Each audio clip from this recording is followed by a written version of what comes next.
Il est ce qu'on appelle un personnage, un être quelque peu atypique dans une société qui aime coller derrière chaque visage une étiquette. Lui revendique la liberté du touche-à-tout au gré de ses passions. Passion d'abord de l'écriture, il lui consacre 1 heure chaque jour, de préférence la nuit. Il est l'auteur d'une 15aine d'ouvrages qui font souvent référence au romantisme. L'écriture, pour moi, c'est un décalage horaire. C'est une façon de conjuguer le temps autrement. C'est-à-dire de dépasser sa propre existence terrestre et d'aller vers la plus grande sincérité, de fouiller dans les plus profondes blessures intérieures. C'est une plongée profonde en soi-même et dans les autres.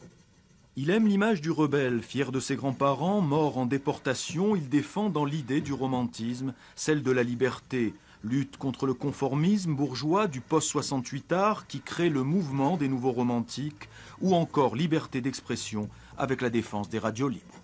Les romantismes ne se sont jamais développés dans des époques romantiques. Ils ont toujours été en rébellion contre l'époque. D'ailleurs, il y a une phrase de Balzac qui dit « J'appartiens à ce parti d'opposition qui s'appelle la vie ». Multi-image, cet homme refuse celle que le grand public lui attribue trop souvent, à la fois artificielle, snob et lointaine, celle des soirées parisiennes. Sa rigueur, loin des clichés, il la prouve comme directeur de la stratégie et du développement du groupe Philippe Aki, le premier groupe mondial de magazines. Il est aussi le directeur du magazine Femmes, un thème qui n'a cessé de l'inspirer.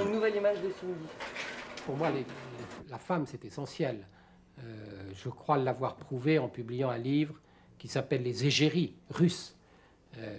Comment prendre un homme, comment le pousser au pinacle, comment le garder. C'est ce qu'ont fait ces femmes russes avec les artistes européens. Je crois qu'aujourd'hui, on s'en aperçoit, la femme inspire, la femme est devant l'homme. Le président fondateur du Festival de Cabourg peut être fier, son idée fait un long chemin. Cette nouvelle édition va encore le prouver.